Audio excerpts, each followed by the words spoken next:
प्रफुल्ल पटेल यांनी एक महत्त्वाचं विधान केलंय। नेमकी युती होणार की नाही या संदर्भात त्यांनी हे विधान केलं आणि काहीसा संभ्रम सुद्धा वाढवलेला आहे।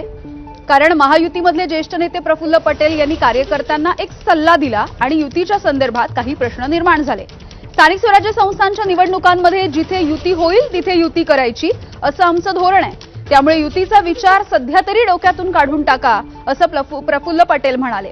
भंडारा जिल्ह्यामध्ये बोलत असताना पटेल यांनी हे वक्तव्य केलंय आणि त्यामुळे राजकीय वर्तुळामध्ये सध्या याची चर्चा रंगली आहे।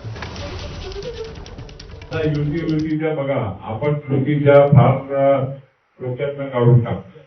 कारण का कसा असतो की आता प्रवाह जिथे तुम्हाला जमलं तरी करायचं, जमलं नाही तर नाही करायचं असं आमच्या धोरण ते राहणार।